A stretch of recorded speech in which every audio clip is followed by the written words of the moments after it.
Good morning बच्चों, मैं Abhishek Kumar project कन्या उच्च विद्यालय बोधगया का जंतु विज्ञान का शिक्षक हूं। आज मैं आपको साइंस सब्जेक्ट में जो 3 सब्जेक्ट होते हैं साइंस में, फिजिक्स, केमिस्ट्री, बायो, मैं बायो में जो चैप्टर है आपका जैव प्रक्रम में पोषण और श्वसन के बारे में आपको बताऊंगा और उससे रिलेटेड जो आपका इम्पोर्टेंट क्वेश्चन है उसके बारे में मैं आपसे डिस्कस करूंगा, जिससे आपका एग्ज़ाम पॉइंट ऑफ व्यू से बहुत मदद मिलेगी आपको। और मैक्सिमम क्वेश्चन ये 2 चैप्टर का जो मैं बताऊंगा वो मैक्सिमम क्वेश्चन इससे आएगा। ठीक है, अब मैं सबसे पहले विषय जो है आपका जैव प्रक्रम के अंतर्गत पोषण और श्वसन आते हैं। मैं सबसे पहले आपको बता दूं कि जैव प्रक्रम क्या है। जैव प्रक्रम को जानने से पहले मैं आपको बता दूं कि कैसे जैव प्रक्रम का मतलब क्या होता है। जैसे हम लोग देखते हैं अपने आसपास निर्जीव और सजीव हमारे वातावरण में वो मौजूद हैं, हम लोग उसको पहचानते कैसे हैं। सजीवों में एक विशेष प्रकार की लक्षण होती है, जैसे उसमें ऑर्गेनाइजेशन लेवल का समूह होता है, वहाँ पे ऑर्गेनाइज होते हैं वो। और जैसे हम लोग देखते हैं कि एक सरल जंतु होते हैं और दूसरा जटिल जंतु। सरल जंतु एक कोशिकीय होते हैं और जटिल जंतु बहुकोशिकीय। जैसे एक कोशिकीय में हम लोग अमीबा को जानते हैं, बहुकोशिकीय में हम लोग जो भी हमारे नेकेड आई से दिखते हैं खुली आंखों से, वो सारे जीव जंतु बहुकोशिकीय होते हैं।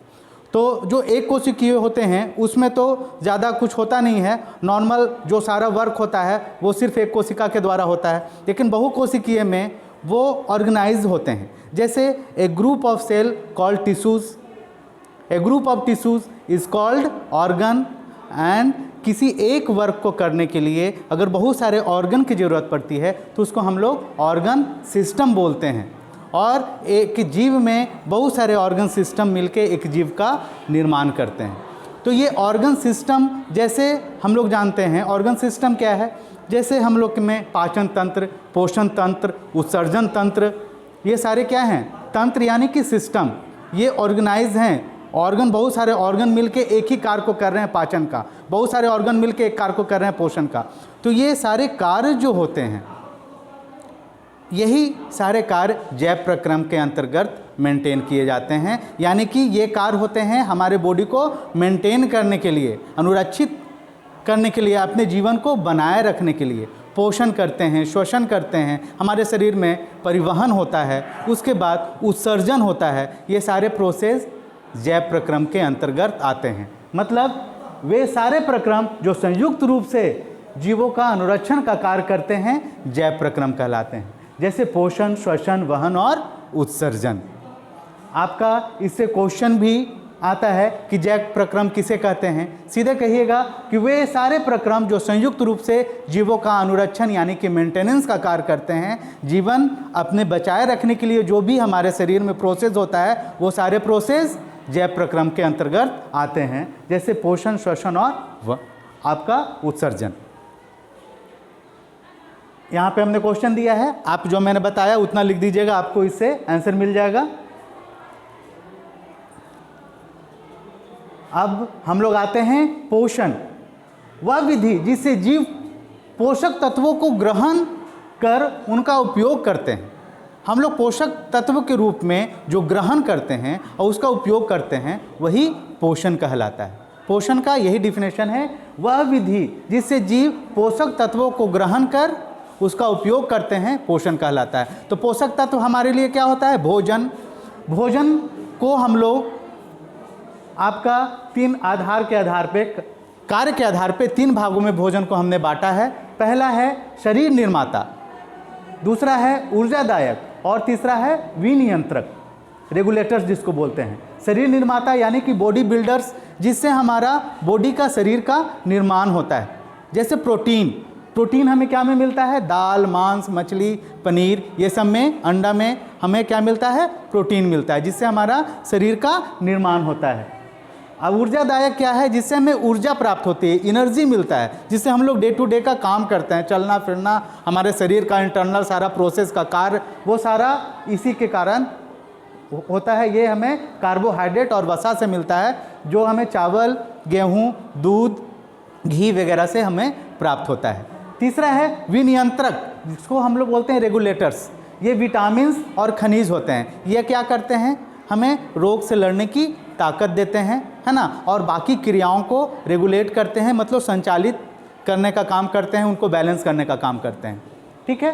अब है जीवों के द्वारा पोषण के लिए आवश्यक ऊर्जा प्राप्ति के तरीके अलग हैं।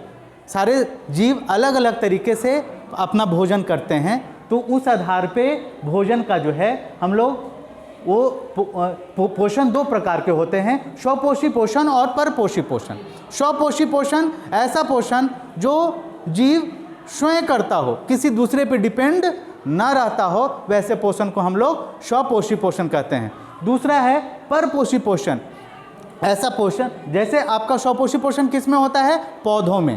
पौधों वो किसी पे डिपेंड नहीं होते हैं, वो अपना भोजन खुद संश्लेषित करते हैं। सूर्य के प्रकाश, क्लोरोफिल, कार्बन डाइऑक्साइड और जल की मदद से वो ग्लूकोज बनाते हैं और ऑक्सीजन मुक्त करते हैं। प्रकाश संश्लेषण के माध्यम से इसमें होता है, और ये किसी दूसरे पे डिपेंड नहीं होते। परपोषी पोषण ऐसा पोषण जो जीव अपने भोजन के लिए दूसरे जीव, पेड़ पौधे पे डिपेंड हों या दूसरे के बनाए हुए भोजन पे डिपेंड करते हों, वैसे जीव को हम लोग परपोषी पोषण, पोषित जीव कहते हैं, या वैसे पोषण को हम लोग परपोषी पोषण कहते हैं। जैसे वो हम लोग में होता है ना, गाय, बकरी देखते हैं, ये सब जो है आपका परपोषी पोषण के उदाहरण हैं। स्वपोषी पोषण आपको बता दिए।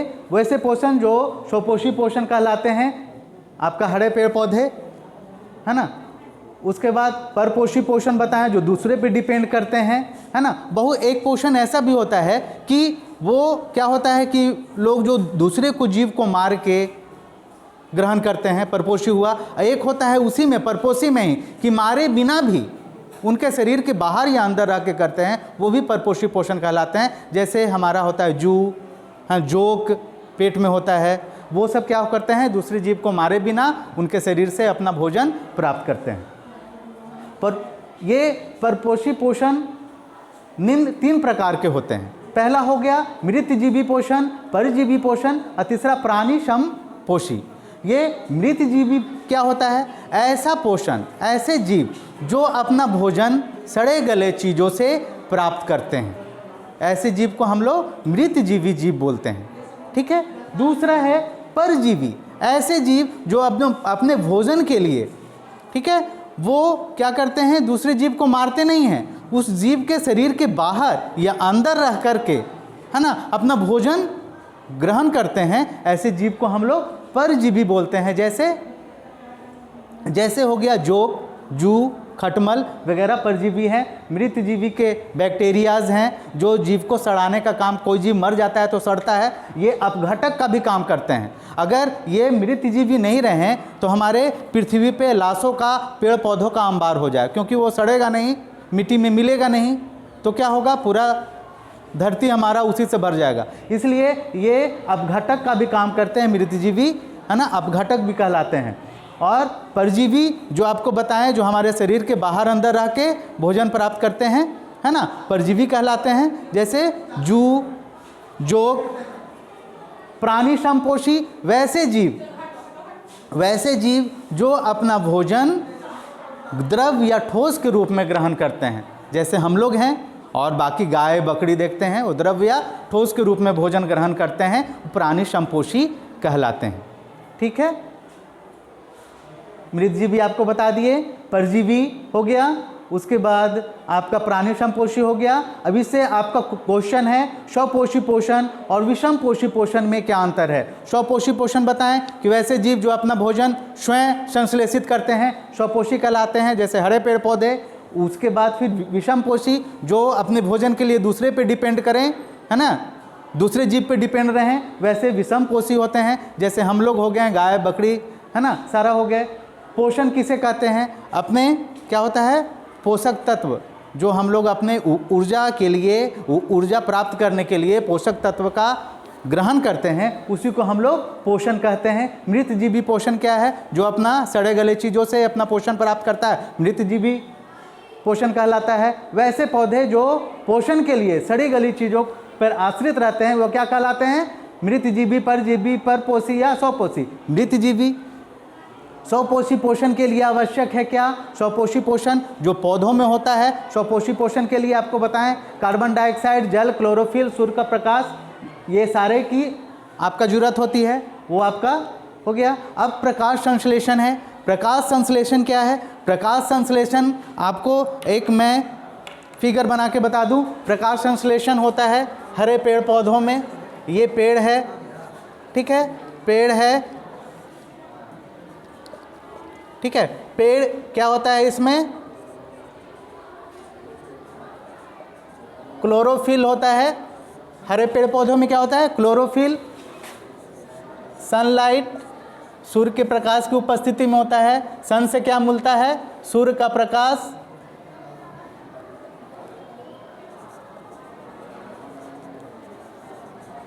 सनलाइट हो गया। और ये वातावरण से क्या लेते हैं हम लोग? Carbon dioxide. नीचे मिट्टी से क्या लेते हैं? H2O, जल, ठीक है। इतनी चीज़ की आवश्यकता पेड़ों को अपने भोजन बनाने के लिए होती है। अब इसको हम लोग एक रिएक्शन के रूप में लिख लें। क्या चाहिए? CO2, कच्ची सामग्री में CO2, खाना बनाने के लिए जल की आवश्यकता होती है हम लोग को भी। तो क्या हो गया? H2O डैश,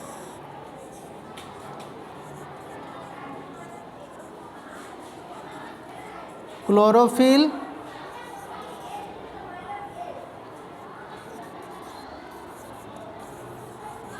सनलाइट, क्या बनेगा? C6H12O6 plus O2।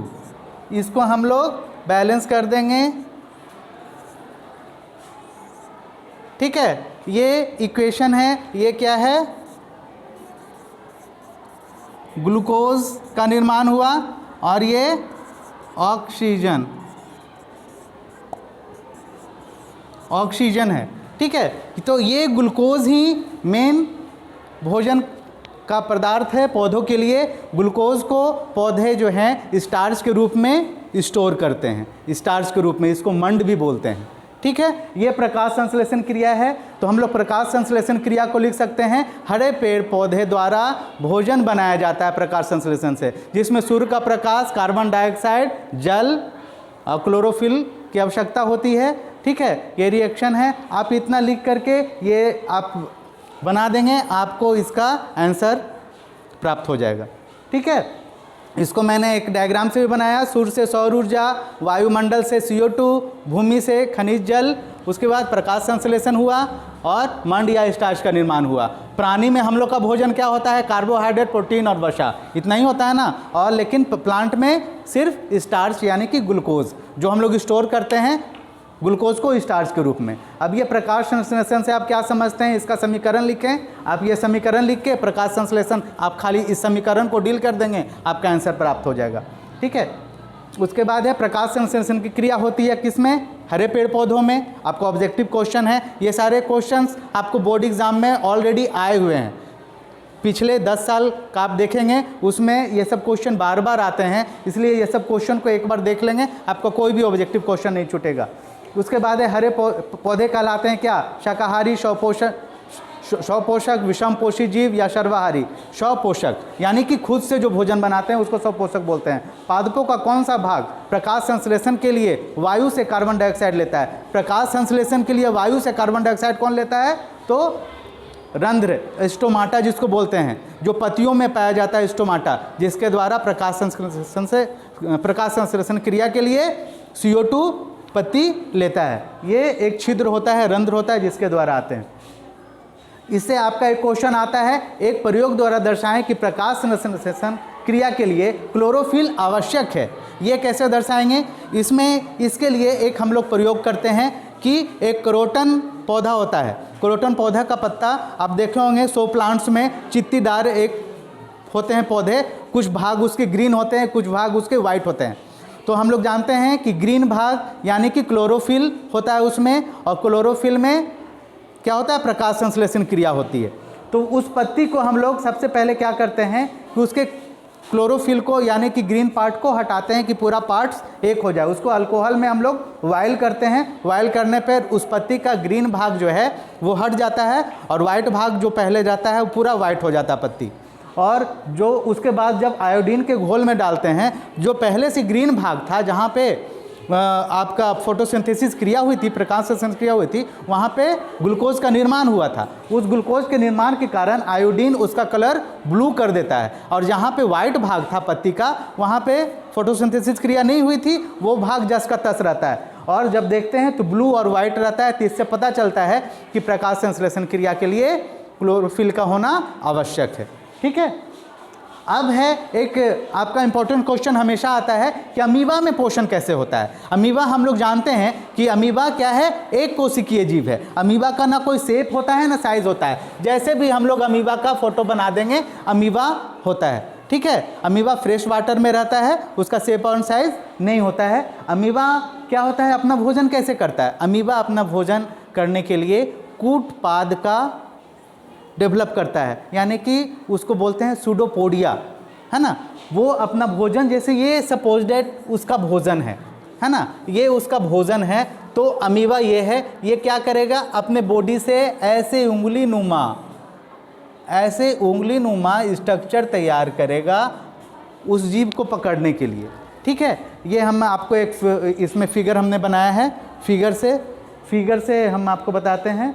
ये देखिए, ये केंद्रक होती है और उसके बाद ये खाद्य कण है, फूड पार्टिकल है। अमीबा उसको क्या किया, ये कूटपाद का डेवलपमेंट किया, यहाँ पे उसको घेरा और घेरने के बाद ये कूटपाद आपस में फ्यूज़ कर जाते हैं। दोनों मिल करके फ्यूज़ करके एक खाद्य दानी, जिसको फूड वैक्यूल बोलते हैं, फूड वैक्यूल बना लेते हैं। फूड वैक्यूल में फिर हमारे जो जीव द्रव होते हैं कोशिका में, जीव द्रव से उसमें रसायन मिलके उस जो फूड पार्टिकल है उसको डाइजेस्ट करने का काम करते हैं। डाइजेस्ट होने के बाद वो फूड पार्टिकल धीरे धीरे कोशिका द्रव में विसरित हो जाता है और जो रेस्ट मटेरियल बचता है फिर वो ये आपका जो अमीबा का कोशिका झिल्ली है उसके दीवार में सटता है और उस दीवार को फाड़ करके वो अवेस्ट मटेरियल उससे बाहर निकल जाता है। अमीबा में पोषण की यही विधि है। आप ये चित्र बना करके इतना डिफाइन कर देंगे, आपका अमीबा का पोषण का एक आंसर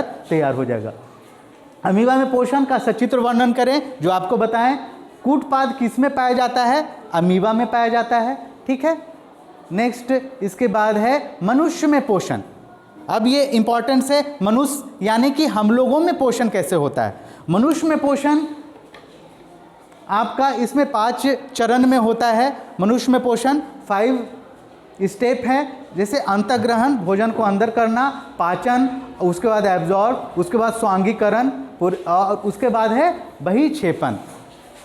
पहले भोजन को ग्रहण करते हैं, उसके बाद पचाते हैं, वो एब्जॉर्ब होता है, पूरे कोशिकाओं तक वो डिस्ट्रीब्यूट होता है। उसके बाद जो वेस्ट मटेरियल होते हैं वो हमारे शरीर से बाहर निकलते हैं। ये 5 स्टेप में हमारा पाचन होता है और ये क्या होता है, हमारे एलिमेंट्री कैनाल में होता है, जिसको हम लोग आहार नाल बोलते हैं। आहार नाल कहाँ से, मुख से लेके गुदा द्वार तक के पूरे एरिया को हम लोग आहार नाल बोलते हैं। आहार नाल में हमारा भोजन स्टेप बाय स्टेप डाइजेस्ट होता है और वहाँ पे एब्जॉर्ब होता है और बाद में जो वेस्ट मटेरियल होते हैं बहिष्कृत होते हैं। सबसे पहले भोजन हमारे मुख में आता है। कहाँ आता है, मुख में। हमारे भोजन मुख में आता है। मुख में हम लोग क्या करते हैं, मुख में हम लोग उसको पहले डालते हैं, दांत उसको छोटे छोटे टुकड़ों में तोड़ता है।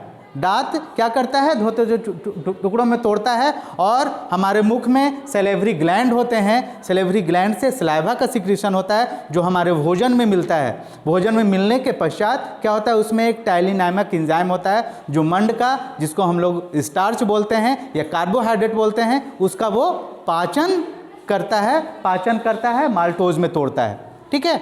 उसके बाद हमारा भोजन, आपका यहाँ लीवर है, लीवर से में एक गॉल ब्लैडर होता है, गॉल ब्लैडर से पित्त का स्राव होता है। पित्त हमारा कैसा होता है? क्षारीय होता है। कहीं क्वेश्चन पूछ देता है कि पित्त कैसा होता है, अम्लीय होता है कि क्षारीय होता है। हम लोग जानते हैं कि हमारा जो नॉर्मल जो होता है, बेस होता है, वो 7 होता है पानी का, ना क्षारीय होता है ना अम्लीय होता है। और 7 से हम ऊपर जाते हैं तो 7 से ऊपर क्या हो जाएगा? क्षारीय। 7 से नीचे आएंगे तो अम्लीय। ठीक है, पीएच जो होता है वैल्यू, वो आपका डिपेंड करता है। तो हमारा ये क्या होता है? क्षारीय होता है। हाँ, और ये पूरे भोजन को क्षारीय कर देता है। क्षारीय करने के पश्चात उसमें बैक्टीरिया वायरस को मारने का भी काम करता है। उसके बाद भोजन अमाशय में आता है। अमाशय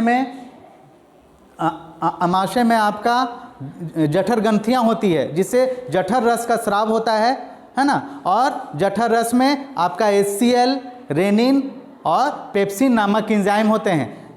पेप्सिन प्रोटीन का पाचन करता है, रेनिन दूध प्रोटीन का पाचन करता है, जो मुख्यतः बच्चों में पाया जाता है। ये क्वेश्चन भी आता है ऑब्जेक्टिव में कि रेनिन जो है एंजाइम किस चीज़ का पाचन करता है? तो दूध के प्रोटीन का पाचन करता है, जो बच्चों में पाया जाता है। बड़े होने पे वो धीरे धीरे उसका सीक्रेशन खत्म हो जाता है। पेप्सिन जनरल प्रोटीन का पाचन करता है।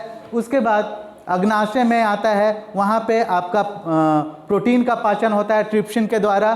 ठीक है, प्रोटीन अम्लो में टूट जाता है। उसके बाद भोजन छोटी आंत में आती है। छोटी आंत में क्या होता है? भोजन का सरलीकरण हो जाता है, मतलब भोजन जो है एब्जॉर्ब करने लायक हो जाता है। छोटी आंत में भी क्या होता है? एक इस टाइप का उंगली नुमा स्ट्रक्चर पाया जाता है, उंगली नुमा छोटी आंत की दीवारों पे। और यहाँ पे ग्लैंड्स पाया जाता है, जिसको इंटेस्टाइनल ग्लैंड बोलते हैं। ठीक है, इसको बोलते हैं विलाई, विलाई या रसांकुर। हिंदी में क्या बोलते हैं? रसांकुर। इसमें क्या होता है? ब्लड वेसल्स होते हैं, है ना। और यही जो विलाई है वो पचे हुए भोजन को एब्जॉर्ब करता है, एब्जॉर्ब करके हमारे रक्त में मिलाता है ना। और रक्त हमारे उस भोजन को हमारे शरीर के अंदर सारी कोशिकाओं तक पहुंचाने का कार्य करता है। ठीक है, उसके बाद रेस्ट, जो बचे हुए भोजन जो डाइजेस्ट होने के बाद जो वेस्ट मटेरियल हैं वो हमारे आते हैं कहाँ? बड़ी आंत में। बड़ी आंत में क्या होता है कि जो एक्सेस वाटर होता है उसका एब्जॉर्प्शन होता है। एब्जॉर्प्शन माने कि एब्जॉर्ब, सोख लिया जाता है बड़ी आंत के द्वारा, और वो आपका वेस्ट मटेरियल हमारे शरीर से बाहर निकल जाता है। ठीक है, ये प्रक्रिया सारे पाचन तंत्र में आते हैं। ठीक है, उसके बाद आपका इससे है, हमने ये बताया मुख में पाचन, यकृत, अमाशय, पक्वाशय, है ना, जो आपको डिपेंड किया, छोटी आंत, बड़ी आंत। ठीक है, अब है मानव पाचन तंत्र का सचित्र वर्णन करें। एक चित्र बना लेंगे, उसमें सारे चीज़ को डिनोट कर देंगे, छोटी आंत कहाँ है, बड़ी आंत कहाँ है, और ये डिफाइन कर देंगे। ये आंसर आपका लॉन्ग आंसर में हमेशा आता है, ये पाचन तंत्र का, इसको ध्यान रखेंगे। उसके बाद है अमाशय में भोजन का पाचन कैसे होता है। अमाशय में बताएं आपको, अमाशय में क्या होता है? जठर ग्रंथियाँ होती है, जिससे जठर रस का स्राव होता है। जठर रस में क्या होता है? HCl, रेनिन और पेप्सिन एंजाइम होते हैं जो प्रोटीन का पाचन करते हैं, है ना। हाइड्रोक्लोरिक अम्ल पूरे भोजन को अम्लीय कर देता है, ये आप लिखेंगे इसमें अमाशय में। उसके बाद है भोजन का पूर्ण पाचन होता है कहाँ? छोटी आंत में। बताएं, छोटी आंत में भोजन पूर्णतः सरलीकृत होता है और वहाँ एब्जॉर्ब होता है। पूर्ण पाचन हम लोग कहाँ लिखेंगे? छोटी आंत में। छोटी आंत उसका आंसर होगा शरीर के किस हिस्से में भोजन अवशोषित होता है, तो ये भी छोटी आंत में अवशोषित होता है। ठीक है, HCl अम्ल का श्रवण आहार नाल के किस भाग में होता है? अभी बताएं, अमाशय में होता है। अमाशय में HCl अम्ल का होता है। उसके बाद मैंने इसमें आपका एक चार्ट दिया है कि मुख में से कौन सा एंजाइम होता है, अमाशय में कौन सा, पक्वाशय में, छोटी आंत में कौन सा एंजाइम किस चीज़ का पाचन करता है। ये चार्ट को आप लोग एक बार देख लेंगे, है ना, सारा आप लोग को समझ में आ जाएगा। उसके बाद हम लोग आते हैं श्वसन। श्वसन जैसे ये भी एक जैव प्रक्रम का ही पार्ट है, जैसे पोषण और श्वसन। श्वसन क्या है? श्वसन वह प्रक्रम है जिससे भोजन के ऑक्सीकरण के लिए वातावरण से हम लोग ऑक्सीजन लेते हैं। हम लोग तो पोषण के दौरान भोजन कर लिए, तो भोजन से हमें ऊर्जा कैसे प्राप्त होगी? जब तक उसका ऑक्सीकरण नहीं होगा, हमारे ऑक्सीजन के साथ वो ग्लूकोज अणु ऑक्सीकरण नहीं करेंगे, रिएक्ट नहीं करेंगे, तब तक हमें ऊर्जा नहीं प्राप्त होगी। उसके लिए हमें क्या चाहिए? ऑक्सीजन चाहिए। कहाँ से ऑक्सीजन हम लोग लेते हैं? वातावरण से, है ना। तो तो वातावरण से ऑक्सीजन लेते हैं और क्या होता है, कार्बन ऊर्जा मुक्त होती है दौरान उत्पन्न कार्बन डाइऑक्साइड को शरीर के बाहर निकाला जाता है, और जब ऊर्जा मुक्त होती है तो कार्बन डाइऑक्साइड वेस्ट मटेरियल में बनता है जो हमारे शरीर से बाहर निकलता है। ठीक है, ये रिएक्शन है ग्लूकोज का। ग्लूकोज जो हमारे गया शरीर में भोजन के रूप में C6H12O6 ऑक्सीजन के साथ ऑक्सीकरण किया, उसके बाद कार्बन डाइऑक्साइड, जल और ऊर्जा का निर्माण किया। ये ऊर्जा हम लोग ATP के रूप में लेते हैं, उसका फुल फॉर्म होता है एडिनोसिन ट्राईफॉस्फेट। ठीक है, इसी ऊर्जा का हम लोग डे टू डे लाइफ में और हमारा ये सारी क्रिया को संचालित करने में हमारा बॉडी और हम लोग अपना यूज़ करते हैं। ठीक है, उसके बाद अब इसके श्वसन की प्रक्रिया में ऑक्सीजन की उपस्थिति के आधार पर श्वसन की क्रिया को हम लोग दो भागों में बांट सकते हैं। एक होता है अवायवीय श्वसन और दूसरा होता है वायवीय श्वसन। अवायवीय यानी कि इससे पता चलता है कि बिना वायु का, यानी कि वायु नहीं, बिना ऑक्सीजन का अगर श्वसन होता है उसको हम लोग अवायवीय श्वसन कहते हैं। ये यीस्ट होता है, यीस्ट देखते हैं, खमीर जो कोई चीज़ हम लोग सड़ाते हैं, जैसे जिलेबी उलेबी बनाने वाला लोग करता है, आपका यीस्ट बनाता है, वो है ना, वो यीस्ट में अवायवीय श्वसन होता है। और दूसरा है वायवीय श्वसन, जिसमें ऑक्सीजन प्रेजेंट रहता है, उसमें उसको हम लोग अवायवीय श्वसन कहते हैं। इसको हम एक चार्ट में बताते हैं। ये देखिए, हाँ, यहाँ पर है वायवीय और अवायवीय श्वसन। ग्लूकोज जो है, जैसे ही ग्लूकोज जो है हमारे सेल के अंदर जाता है तो सेल में जो हमारा द्रव होता है, कोशिका द्रव में वो ग्लूकोज जो है पायरुवेट में टूट जाता है। पायरुवेट में टूटने के पश्चात क्या होता है, ऑक्सीजन की अनुपस्थिति में अगर ऑक्सीजन नहीं मिला तो क्या होता है, जैसे आपका यीस्ट में होता है, इथेनॉल और कार्बन डाइऑक्साइड और बहुत कम मात्रा में ऊर्जा का निर्माण होता है।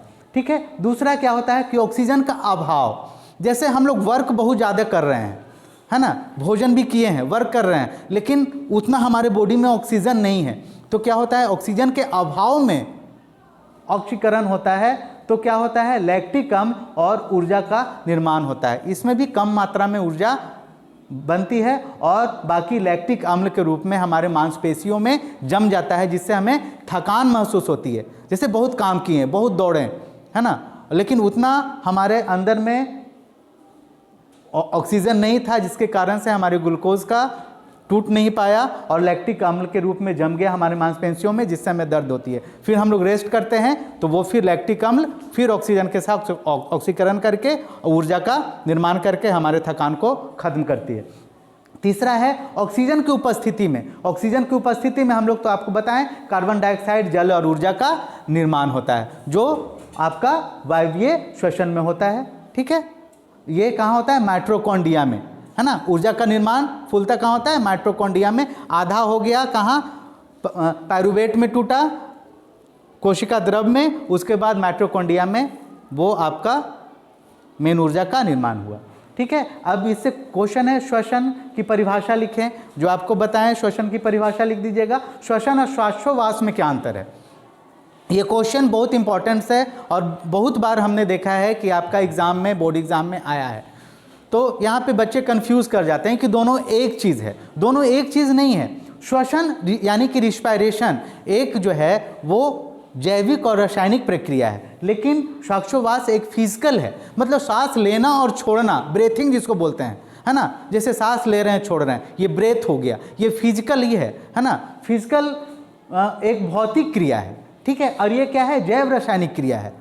ये दोनों अंतर हो गया। इसमें क्या होता है, ग्लूकोज का ऑक्सीकरण होता है, तो इसमें क्या होता है कि हम लोग कार्बन डाइऑक्साइड, ये ऑक्सीजन लेते हैं और कार्बन डाइऑक्साइड छोड़ते हैं, है ना। इसमें एंजाइम्स की आवश्यकता होती है, इसमें एंजाइम्स की आवश्यकता नहीं होती है। ये क्रिया में ऊर्जा उत्पन्न होती है, इसमें ऊर्जा उत्पन्न नहीं होती है। ये मात्र इतना आप लिख देंगे, ये दोनों का अंतर आ जाएगा।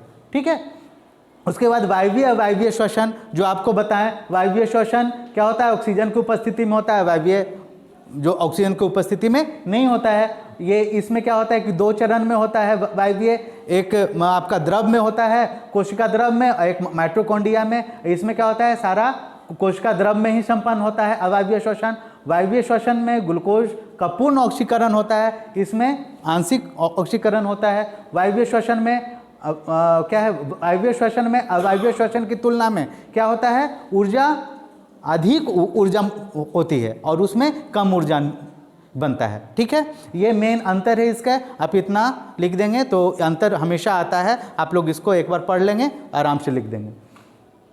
उसके बाद है कि पादपों में श्वसन। पादपों में श्वसन कैसे होता है? मैंने तो उसमें बताया था कि प्रकाश संश्लेषण क्रिया के दौरान जो है वो क्या करते हैं, कार्बन डाइऑक्साइड, है ना, पत्तियां रंध्र के द्वारा लेती है, स्टोमाटा के द्वारा। लेकिन यहाँ पे कह रहे हैं कि श्वसन के लिए पेड़ पौधे में क्या होता है कि अलग अलग होते हैं। जैसे आप देख रहे हैं कि एक तो रंध्र हो गया पत्रियों में आपका स्टोमाटा, दूसरा होता है कि जो पेड़ के तने होते हैं, है ना, कड़ी त्वचा में बार्क होता है जिसको वात रंध्रों, जिसको लेंथी सेल्स बोलते हैं। फिर और जो जड़ होते हैं, जड़ में भी आपका मूल रोम की सहायता से वो ऑक्सीजन ग्रहण करते हैं, है ना। ऑक्सीजन ग्रहण ये तीनों पार्ट से, तीनों अलग अलग पार्ट, पत्तियों के द्वारा, तना के द्वारा, जड़ के द्वारा पौधे में ऑक्सीजन ग्रहण करते हैं, ये तीनों पार्ट से।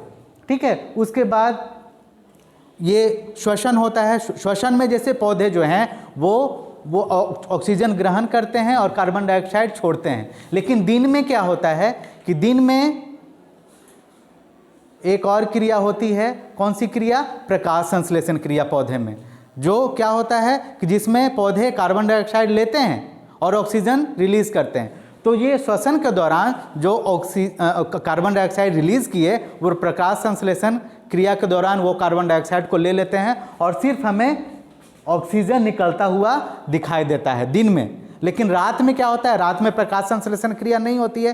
क्यों नहीं होती है? क्योंकि सूर्य का प्रकाश नहीं रहता है।